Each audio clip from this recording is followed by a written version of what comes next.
Gente, hoje é um vídeo diferente, é um vídeo que dispensa a introdução, um vídeo que na verdade eu nem queria estar fazendo, ao menos não dessa forma. Mas a gente precisa conversar um pouco sobre o que aconteceu ontem. O Inter perdeu de 2-1 para o Fluminense de virada jogando em casa, está eliminado da Libertadores 2023. Dispensa também comentários mais profundos, análises mais táticas e exatas, o contexto não torna isso adequado como eu faço nos meus outros vídeos, mas acho que algumas coisas aqui a gente tem que conversar, então vem comigo. A torcida do Inter fez uma festa histórica, e isso eu acho que é justo que seja comentado como o primeiro tópico do vídeo, porque é uma das coisas mais importantes. É uma das coisas que faz como, embora essa derrota não seja um vexame, que de certa forma ela tenha essa sensação em alguns pontos. Não quero deixar entender aqui de alguma forma que é inadmissível o Inter ter sido eliminado, porque de certa maneira não é. O futebol se joga dentro das quatro linhas, e isso é algo que eu vou repetir durante esse vídeo, provavelmente, é algo que muitos outros comentaristas estão falando, mas o que acontece dentro das quatro linhas influencia também. Embora dentro delas a vitória do Fluminense seja totalmente compreensível pelo contexto do jogo e pela qualidade que o time do Fluminense tem. Mas não se pode ignorar o que a torcida do Inter fez para essa partida, especialmente fora de campo. Todo o clima de uma semifinal de Libertadores não é exclusivo da torcida colorada. Do lado do Fluminense também tem. Do lado do Palmeiras, que agora enfrenta o Boca hoje, também tem. Nos outros anos, quando eram outros times, quando era o Grêmio disputando a Libertadores, também era assim. O hype, a emoção, o compartilhamento de sensações, a esperança, o sonho, tudo isso é o que a Libertadores proporciona pra gente. E o futebol de modo geral, mas nesse caso falando dessa competição da América do Sul.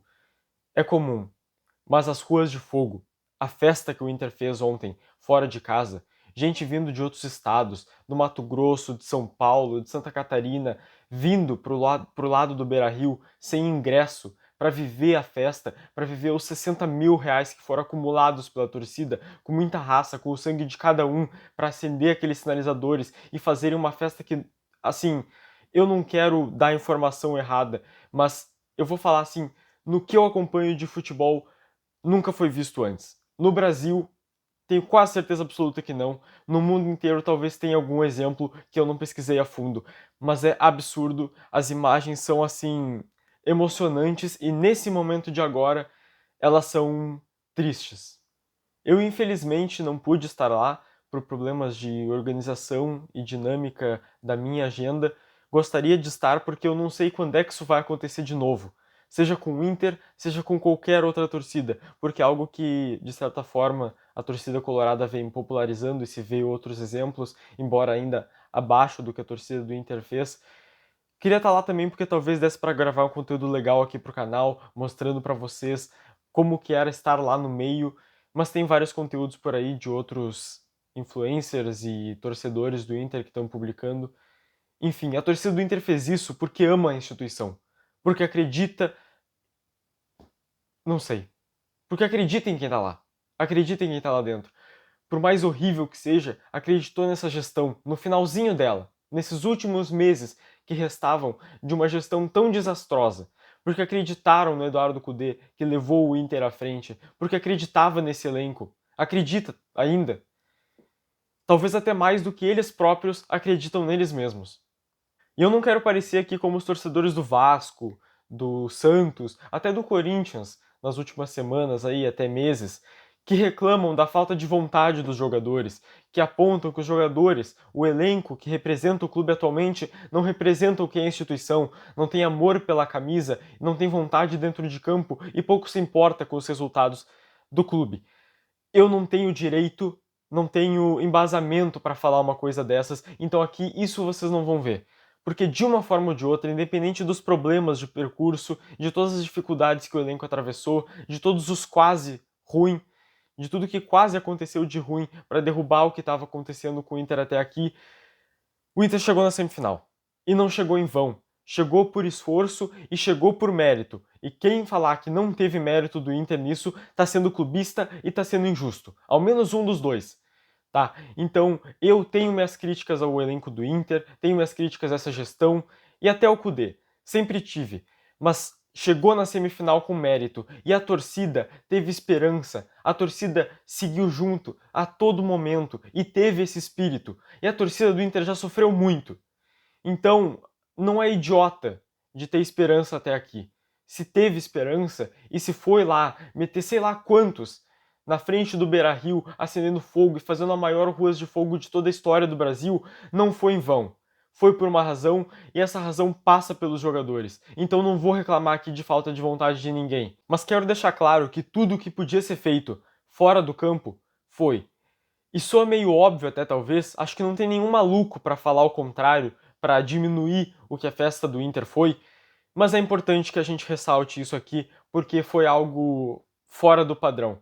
Dentro do estádio, até não tanto. Foi uma festa justa para o que é uma semifinal da Libertadores, foi uma festa a nível de torcida colorada que ama esse clube, que empurrou a todo momento, que empurrou tanto que foi possível. Mas como eu disse, no fim das contas o futebol se joga dentro das quatro linhas, e dentro das quatro linhas todo mundo sabe o que aconteceu. Dispensa, como eu disse no início do vídeo, uma análise mais detalhada, uma análise mais minuciosa. Foi isso. O Inter jogou ali até fazer o gol, que foram 9 minutos de jogo. Depois de fazer o gol, abdicou da partida, deixou a bola nos pés do Fluminense. O Fluminense fazia praticamente o que queria, porque a defesa do Inter, até certo momento, foi bem efetiva e cumpriu bem com o seu trabalho.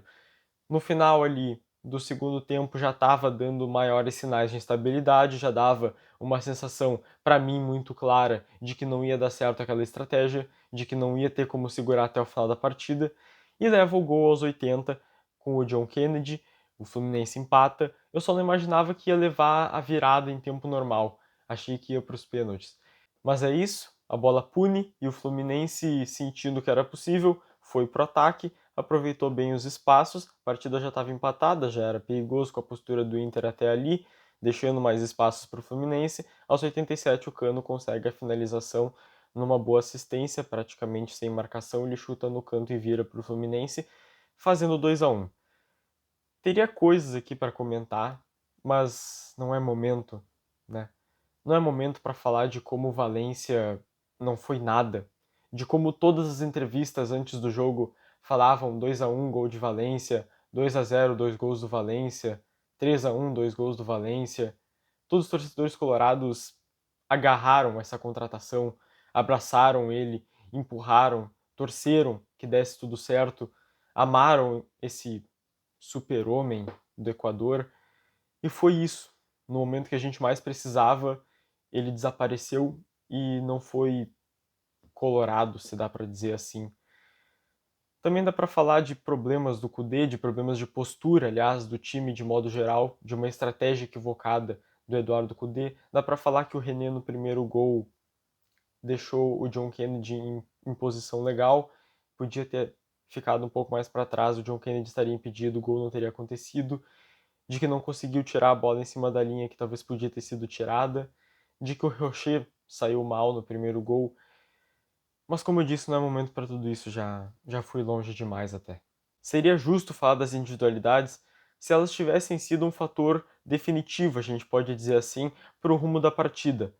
E ao menos da parte do Inter, não foi o que aconteceu. Na minha análise, na minha opinião, deixando aqui sempre claro que eu não sou nenhum dono da verdade, mas não acho que tenha sido isso que aconteceu. Acho que o que ditou o rumo, o que ditou a passagem do Fluminense para a final, não foi nenhuma individualidade, não foi o Valência, não foi o Kudê, não foi o René ou o Rocher ou qualquer jogador do Inter que se possa citar aí que tenha falhado. Foi um Inter como um todo. A gente está falando de Libertadores, de semifinal, o nível de competitividade é o mais alto possível na América Latina. E apesar das individualidades serem muito importantes, de ser importante ter um centroavante que seja decisivo e um goleiro que seja praticamente perfeito, como o Inter fez as contratações almejando esse título, tudo no fim vai depender de coletivo, vai depender de alma, de vontade, de determinação, de fatores psicológicos que até transcendem uma análise simplista de futebol. E é impossível fazer uma análise complexa a ponto de abordar todos os temas que, enfim, todos os fatores que vão definir a trajetória de um time na Libertadores, que vão além da qualidade dos jogadores e da organização tática e técnica. E para falar bem a verdade aqui, no que eu vejo, o maior acidente que a gente possa falar dessa maneira no jogo que ditou o rumo da partida não foi do lado do Inter, não foi de nenhum desses jogadores que eu falei ou de nenhum outro que poderia aqui ser mencionado. Foi do lado do próprio Fluminense, no gol que o Gabriel Mercado consegue cabecear muito bem e fazer um 1-0 para o Inter. Ali tem uma falha grande do Fábio, que sai errado, tropeça no Nino, acaba caindo, deixando o gol praticamente livre, e tem uma falha de dois defensores ali do Fluminense que ficaram responsáveis pela marcação do Mercado, que falharam nessa parte defensiva. Talvez tenha sido essa a maior falha, o maior acidente, porque da parte do Inter foi uma postura toda, um comportamento inteiro jogando em casa para mais de 50 mil torcedores nas arquibancadas, que praticamente definiu que o jogo seria dessa forma e praticamente definiu que seria esse o resultado. Para mim, estava muito óbvio, claro que não existe previsão, não existe o óbvio no futebol, as coisas acontecem, enfim, de formas que são imprevisíveis e podia ter sido diferente, talvez se o Inter tivesse um pouco mais de atenção lá atrás, tivesse sido um pouco mais consistente, mas enfim, aí a gente já está no campo das possibilidades. Mas essa postura de abdicar da partida, tendo uma vantagem não só numérica, de 1-0 no placar, mas uma vantagem toda emocional, uma vantagem de atmosfera, por assim dizer, pelo ambiente do estádio, pela cantoria da torcida no estádio, também pela festa fora de campo e, enfim, tudo que eu já falei bastante aqui que dispensa mais extensos comentários.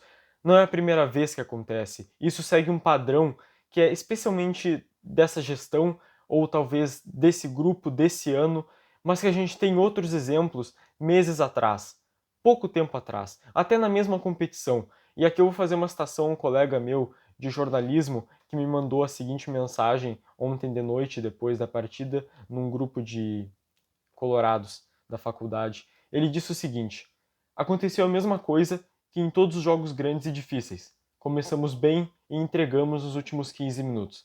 Contra o Nacional lá, empataram em 1-1. Contra o Nacional aqui, empataram em 2-2. Contra o River lá, viraram para 2-1. Contra o River aqui, descontaram em 2-1. E daí ainda que nesse último caso o Inter tenha conseguido a vitória, esse desconto do River no placar, lembrando, levou para os pênaltis e o Inter felizmente com raça conseguiu passar em casa. O Bolívar nem conta, mas lembrem que eles pressionaram bastante e não tiveram qualidade. Agora contra o Fluminense lá, empataram em 2-2. Contra o Fluminense aqui, viraram para 2-1. E a gente poderia até citar outros exemplos, como tem o caso do América Mineiro, que o Inter vai lá em Minas Gerais e toma o 2-0, vem para cá, a torcida faz toda uma festa para apoiar o clube, o Inter consegue o 3-0, tava com a passagem assim, com a classificação praticamente garantida e toma um gol aos 77, depois a partida vai para os pênaltis e o Inter é desclassificado. Então, virou uma marca do Inter. Virou uma marca de ser, não sei se é para dizer pipoqueiro, mas algum outro termo assim de abdicar do jogo, de desistir, de fazer o mínimo para conseguir a passagem, de fazer um gol a mais do que é necessário para deixar ali sempre aberto, sempre uma possibilidade por fracasso ser possível. E é triste, é lamentável demais. Mas apesar de todas as experiências ruins, e não só as desse ano, mas as experiências difíceis em que o Inter não consegue ser decisivo, nos momentos decisivos, em todos esses últimos anos sem títulos, eu continuei acreditando nessa Libertadores e em outros momentos também, como foi na Copa do Brasil, mas eu acreditei na classificação contra o Fluminense, acreditei fortemente, acreditei, sonhei com um título depois. E eu acreditei porque apesar de todas as últimas passagens, desses últimos todos os treinadores, Miguel Ángel Ramírez, Medina, Aguirre, Mano Menezes agora, mais anteriormente, todos esses pareciam um Inter morto em campo, pareciam um Inter que não disputava nada. E com o Kudê não foi a mesma impressão. Foi uma coisa totalmente diferente. O Kudê chegou aqui e mudou a postura do time, até nos treinos, mas dentro de campo, nas próprias partidas, principalmente. Então eu acreditei e, só para deixar claro, continuo acreditando no Kudê. Acho que a demissão dele não ajudaria em nada e acho que ninguém até tá falando nisso, então é melhor nem deixar isso no ar, que não falemos disso. O Kudê vem fazendo um bom trabalho e tenho fé nele para mudar esse, como se pode dizer, talvez um DNA corrompido do Inter, uma doença viral de abdicar das partidas e de não conseguir ser decisivo em momentos de competições grandes que o Inter disputa títulos importantes. Enfim, é lamentável. Inter, É o teu passado alvirrubro, motivo de festas em nossos corações. E sempre vai ser assim, nunca vai deixar de ser. Mesmo que lá no fundo do coração ou no fundo da alma, o torcedor colorado sempre vai te amar e sempre vai torcer por ti e sempre vai te apoiar, independente da situação, na melhor e na pior, independente de quem estiver na gestão ou na comissão técnica ou desses 11 que entrarem dentro de campo. O torcedor colorado sempre vai estar lá. Mas o teu presente, infelizmente, não diz tudo. Não diz nada, na verdade. E vai contra tudo aquilo que essa instituição tão grande e histórica representa para nós. Enfim, por mais que seja difícil dizer isso em um momento como esse, torcedor, olhos onde surge o amanhã, que aliás até já surgiu. A Libertadores desse ano vai ficando para trás, mas a mentalidade do Inter tem que ser para frente. O grupo precisa provar que ainda existe garra, que ainda existe força e alguma razão para o torcedor ter fé nessa instituição. Daqui a poucos dias tem Grenal, é a oportunidade perfeita para o Inter fazer isso. Enfim, era mais isso. Lembrando sempre que, apesar da eliminação, toda essa competitividade, essa festa, essa disputa em semifinal da Libertadores é só para quem pode, tá? Quem tá voltando da Série B e ficou no sofazinho ontem, não tem muito o que falar nessa situação, entende?